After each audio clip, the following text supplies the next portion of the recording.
Hello pong muli mga kababayan, kamusta po lahat? Si Kamanong po, nagbabalik po muli para po magkomento po sa inyo dito po sa Tambayang Makabayan. Magandang umaga po muna, tanghali, hapon, gabi, madaling araw po sa atin lahat. Sana po nasa maayos po tayong kalagayan mga kababayan. Ito po, komentuhan po natin mga tambay. Ito pong banat, talagang hindi po tinitigilan ng palasyo mga kababayan sa pangunguna po ng tinatawag na garbage in, garbage out ng Vice President. Talaga po yung kailangan po nilang ilihis. Kailangan po kasi nilang ilihis ang issue ng puro kapalpakan. Napakarami pong kapalpakan at issue ng isang damukal na korupsyon ng binagoong Pilipinas. Kailangan po nilang dali ng issue at syempre po, ang Vice President ang kailangan nilang banatan para po mailihis ang isang damukal na korupsyon at issue na nangyayari po sa kanila. Di po ba mga kababayan? Pakinggan po natin ang atake po nila sa Vice President. Binabanatan po nila ang biyahe ng Vice President, samantalang ang mga gastos nito ay puro po sa kanya galing personal. Hindi po katulad ng biyahe ng Pangulo na talagang gumagastos po tayo ng bilyon-bilyon, daan-daang milyon. Pero may napakinabang po ba tayo sa mga biyahe na pinagmamalaki niya? Mga kababayan, pakinggan po natin ang balita at ang banat po nila. Walang love lost sa pagitan ni Palace Press Officer Undersecretary Claire Castro at Vice President Sara Duterte matapos na muling banatan ang mga biyahe ng pangalawang Pangulo.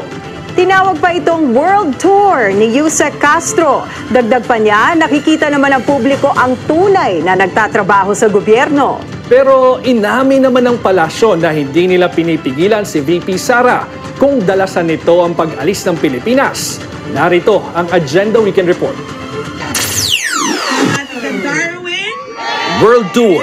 Ganyan inilarawan ni Palace Press Officer Undersecretary Claire Castro ang sunod-sunod na biyahe ni Vice President Sara Duterte sa ibang bansa. Hindi po natin mapipigilan ang Vice Presidente kung gusto niya pong magkaroon ng World Tour sa pamamagitan ng kanyang personal trip. Hindi po natin alam kung ano yung pupuntahan niya. Wala pa po nasabi sa akin kung personal trip ito ulit. Bagamat hindi direktang pinangalanan, ikinumpara ni Castro ang performance ng bise kay Pangulong Bongbong Marcos. Nakikita ng tao kung sino talaga nagtatrabaho. Nakikita ng tao kung sino yung may puso para sa taong bayan, para umangat ang buhay ng mga Pilipino. Nakikita rin nila, sabi ko, I feel na di-depreciate nila kung sino talaga yung nagtatrabaho at sino lang yung nagbabakasyon. Speaking of, klaruhin po natin yan. Sino po ang sinasabi niyong nagbabakasyon at hindi nagtatrabaho? Sino ba yung madalas mag-personal trips? Kayo, alam niyo na yan kung sino. Sa survey na inilabas ng Social Weather Stations bago ang kanyang SONA noong July 28, tumaas ng 10 percentage points ang trust rating ng Pangulo na umabot sa 48%. Mas mababa pa rin sa 61% ng pangalawang Pangulo. Halos isang buwan na malagi ang bise sa The Netherlands matapos arestuhin at ikulong sa The Hague ang kanyang amang si dating Pangulong Rodrigo Duterte noong Marso. Mayo naman ang bumisita sa Qatar para sa isang event kasama ang Filipino community si Duterte. Bago siya bumalik sa The Hague para bisitahin at i-celebrate ang kanyang kaarawan kasama ang ama. Hunyo na nagpunta siya sa Kuala Lumpur, Malaysia. At sinundan ito ng biyahe sa Melbourne, Australia. Kamakailan lamang ay mga Pilipino sa South Korea ang binisita ng bise. Nauna na rin niyang inanunsyo ang pagpunta sa Kuwait ngayong August 8. Sinubukan ng Billionaire News Channel na kumpirmahin kung matutuloy ang biyaheng ito ng bise pa Kuwait, pero wala pang ibinibigay na sagot ang kanyang kampo.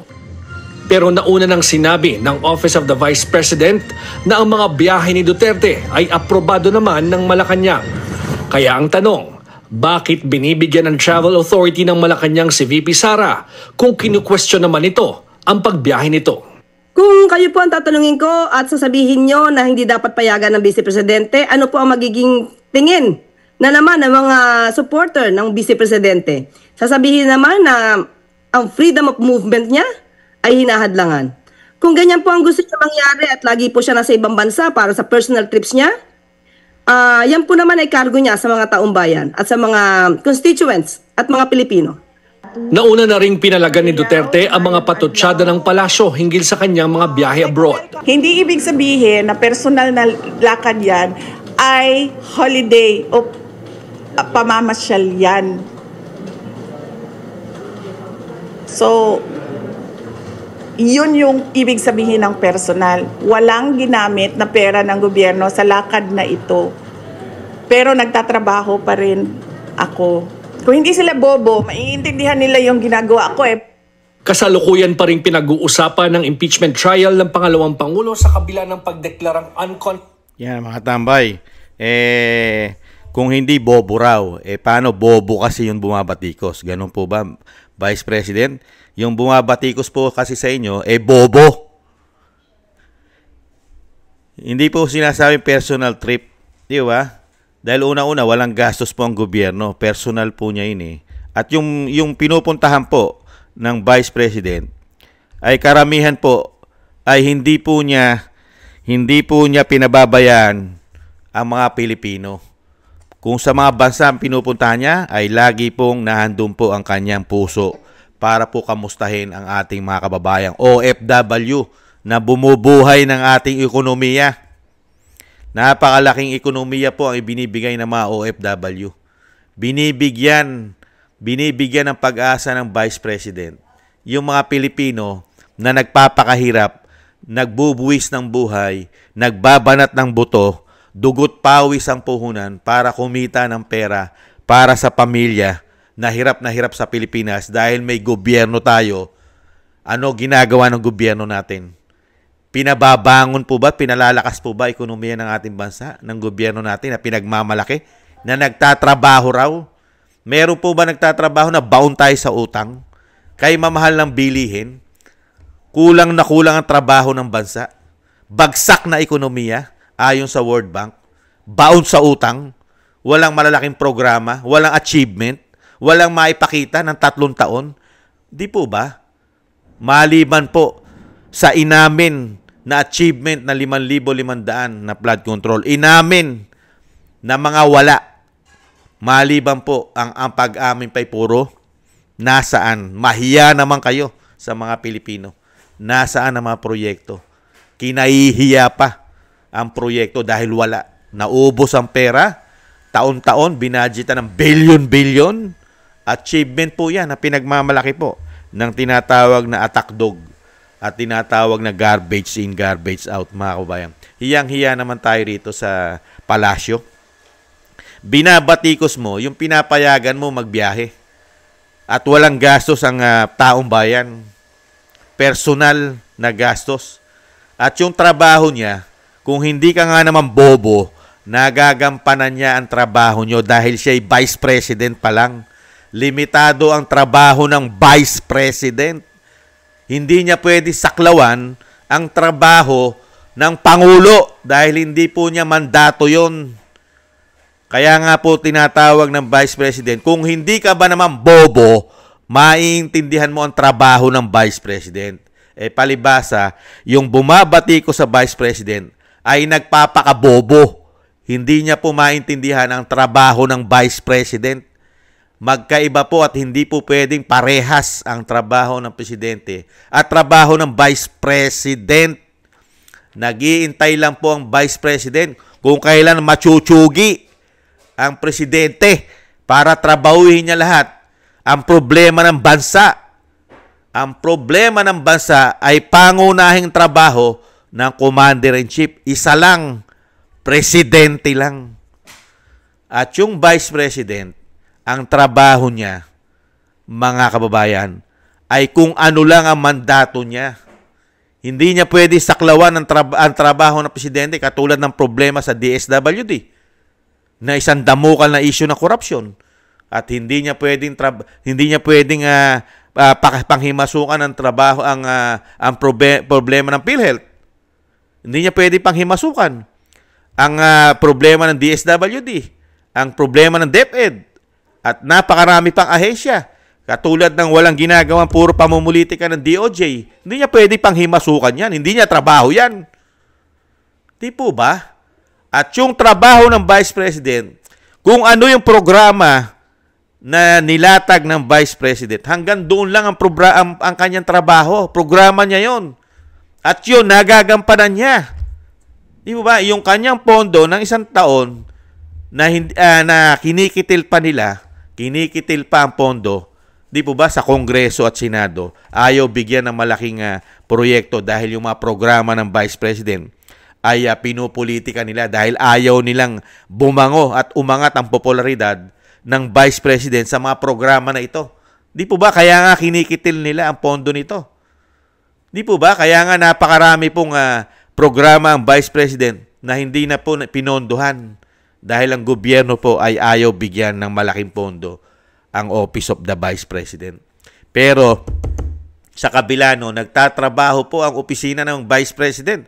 Sa katunayan, kauna-unang Vice President sa bansa ng Pilipinas na nakapaglagay po history ng mga satellite offices sa buong bansa.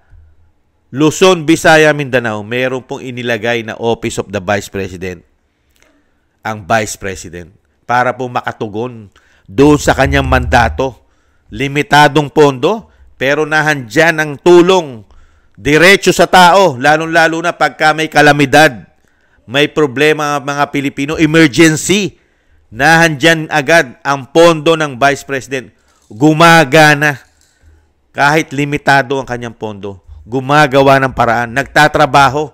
Hindi lang po ito ini-expose ng mainstream media ang trabaho ng Office of the Vice President. Kasi, pamumulitika. Kaya dito po sa sinasabi ng palasyo, lalong-lalo po ng garbage in, garbage out, sapul po sila sa Vice President. Kung hindi ba sila bobo, nagpapakabobo po daw kasi itong mga tao na ito na naturingang pang-abogado. Di po ba? Ipinaparehas po nung bobo na sinasabi ng Vice President na nagpapakabobo, kung hindi ka ba bobo, huwag mong iparehas ang trabaho ng Vice President sa Presidente. Di po ba? At kung hindi ba naman bobo itong tao na ito, yung tatay niya ipinakulong, kidnapping, ipinatapon na parang hayop sa dahig sa ICC. Tatay niya yon. Di po ba? Kailangan niyang puntahan ng tatay niya. Unang-una, Vice President siya. Yung ginawa ng pamahalaan ay labag. Napakaraming labag sa batas, proseso ng batas sa ating bansa. Hindi nakakuha ng due process ang kanyang ama. Hindi man lang natuntong kahit sa pinakamababang hukuman ng ating bansa, lower court. Hindi man lang po dinala ang tatay niya ron para po madepensahan man lang niya ang kanyang pagiging Pilipino, hindi na pagiging dating Pangulo. Hindi po ba? Ano po ginawa nila? Dinala lang po nila sa kampo. Doon na po nila in-stay hanggang sa mailipad. Maitapo na. Gamit pa ang ating sariling pera. Dahil tayo ang naghatid. Tayo gumastos. Kaya nga po ang tanong ng taong bayan, yung mga achievement ng trabaho nila. Ano po ang pinakamalaking trabaho po na pinagmamalaki ng tinatawag na pinakabobo o nagpapakabobo daw ayon sa Vice President? Achievement po nila yon. Yung pagpapatapon, kidnapping sa dating Pangulong Duterte. Yan po ang pangunahing trabaho nila na ginugulan yata ng isang damukal na salapi. Pera ng taong bayan ang ginastos para dito sa sinasabi nilang trabaho nila. Tinrabaho po nila ng 3 taon para pabagsakin ang pamilya. Dating Pangulo, ngayon Vice President naman po ang pinababagsak nila. Di po ba? Nilalagay po nila sa maraming biyahe ng Vice President na hindi po gumagastos ang bansa. Hindi po nagwawaldas ng pera ang Vice President dahil personal po ito niyang gastos. Mga kababayan.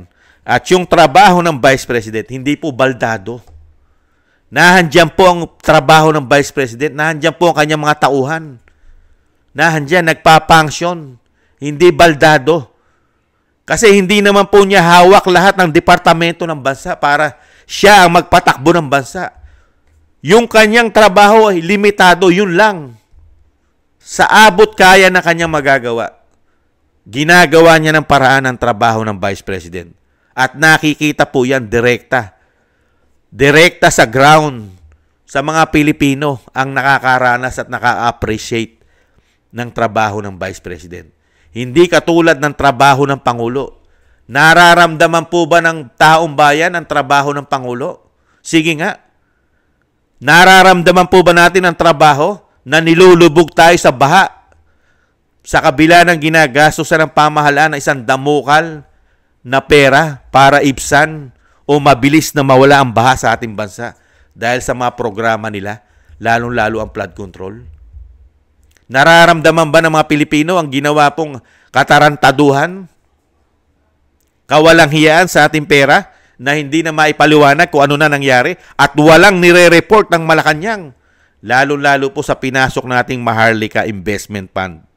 Kamusta na po kaya yan sa tinatawag na nagpapakabobo ng Vice President? At kamusta na rin po ang ginto? Kamusta na rin po ang pagkuha ng pera sa PhilHealth? Kamusta na po kaya yan? At kamusta rin po kaya ang mga inutang natin? Bakit ayaw nyo po ipagmalaki ang proyekto na sinasabi nyo nagtatrabaho ang presidente? Nasaan ang mga achievement? Nasaan ang malalaki? Nasaan ang tinrabaho? Hindi katulad ni dating Pangulong Duterte, nakikita ng Pilipino. Yung 3 taon niya, nakita ng Pilipino na mga natapos na malalaking proyekto. Nahandyan ang malalaking tulay, malalaking karsada, may mga ospital, may mga eskwelahan, may mga airport, may mga pantalan, mga nalilinis na dagat, nalilinis na ilog. Di po ba? Nakikita ng taong bayan yung programa. Ngayon, ano nakikita natin pinagmamalaki? Walang nire-report ang Malacanang na malalaking achievement para ipagmalaki. Maliban po, batikusin ng kalaban sa politika. Siraan ng kalaban sa politika para pagtakpan ng kapalpakan nila na isang damukal na pera ng taong bayan ang hindi po natin malaman kung naibulsa lang nila. Mga kababayan, yan po ang nakakalungkot. Yan po. Wala po ang aasahan ng taong bayan, pero mga kababayan, ang hirap nga lang po kung sino po yung sinatawag na nagpapakabobo at nagpapakatanga ayon sa Vice President. Siya pong tinatangkilik ng mainstream media. Siya pong binabalita ng mainstream media. Yung isang damukal na issue ng korupsyon, kapalpakan sa mga proyekto, siya pong hinahangaan at tinatangkilik ng mainstream media umano. Bakit kaya? Hindi man lang po ibalita ng mainstream media, araw-araw, ang mga kapalpakan, ang mga pera ng taong bayan na walang pinatutunguhan maliban na sa mga bulsa nila umano. Walang proyekto. Hindi man lang po tinutuliksa ng mga mainstream media ang kapalpakan, programa, proyekto ng 3 taon. Nasayang lang ba o nailagay lang sa mga bulsa nila umano? Ganyan po katindi ang mainstream media, mga kababayan. Kaya po nagtatanong po ang taong bayan, si Kamanong, ang mainstream media ba ay kasama na rin kaya isa sa nagpapabagsak sa mga Duterte? Nagagamit na rin po ba ang mainstream media umano? Yung gobyerno na palpak at isang damukal na issue ng korupsyon ay siya pong tinatangkilik at hindi kinu-question ng mainstream media. Mga kababayan, okay lang sa kanila ang isang damukal na kapalpakan at perang nalulustay na ibubulsa yata.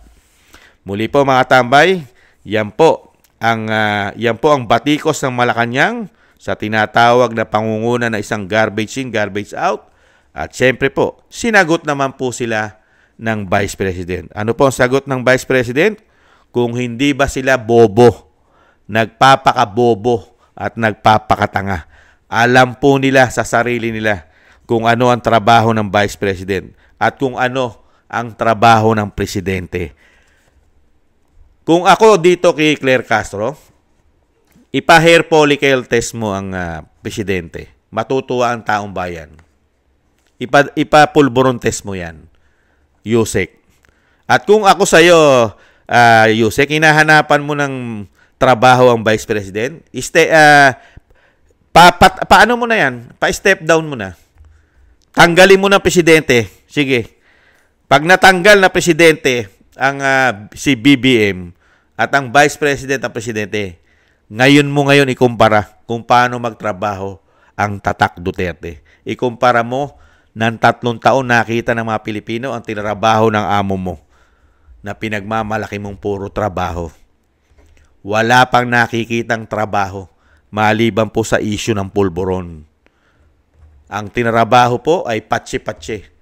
Marami naman po tinrabaho, pero yung sinasabi po natin big project, nasaan ang malalaking proyekto ng 3 taon na napapakinabangan ng taong bayan at kumikita. Hindi po ba? Hindi katulad nung dating Pang Duterte, mga airport kumikita, mga karsada kumikita. Hindi po ba? Mga ospital. Hindi po ba?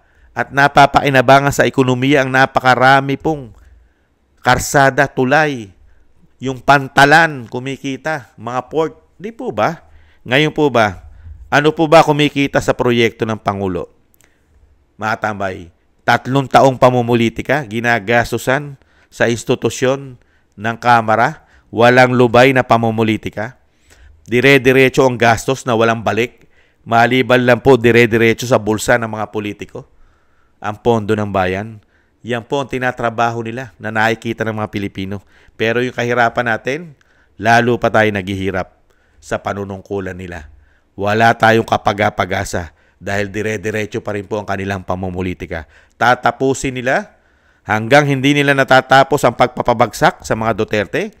Katulad po nito, gamit na gamit po ang tinatawag na aso ng Malacanang. Talagang hindi po nila titigilan hanggang hindi bumabagsak. Dahil yan naman po talaga ang kanila pong pangunahing programa mula nung sila'y bumalik sa kapangyarihan na mga taong mga walang utang na loob, hindi marunong tumanaw ng utang na loob. Never silang malagay sa posisyon kung saan sila nahandun ngayon kung wala pong Duterte. Hindi po ba? Maraming salamat po sa nagusto po ng ating Tambayang Makabayan. Mga kabayan, lalo-lalo po sa ating mga subscribers. Maraming salamat po sa inyo. Shoutout po sa inyo lahat. Mabuhay po kayo. At syempre po sa mga nagbibigay po ng tulong at biyaya, maraming salamat po. Shoutout po sa inyo lahat. Ingat-ingat po kayo. Lalong-lalo po sa inyong mga paggawa. At syempre po sa mga nagko-comment, like, share, and subscribe. Maraming salamat po. At syempre po yung dasal at panalangin po, isama po natin na maingatan po ang pamilya Duterte, ang Vice President. Lalong-lalo po ang dating Pangulong Duterte sa kanya pong katandaan. At syempre po sa napakarami niya na pong karamdaman, naway maduktungan pa po ang kanyang buhay at kalakasan at mailayo po siya sa kapahamakan at makabalik na po sa ating bansa sa lalong mabilis. Maraming salamat po mga kabayan sa mga dasal at panalangin. Sa muli po mga kabayan, paalam po muna. Ingat-ingat po mga kabayan. Maraming pag-iingat po ang gawin natin. At syempre po magdasal din po tayo para po sa ating pag-iingat at sa ating pamilya. Muli po mga tambay, paalam. Bye-bye.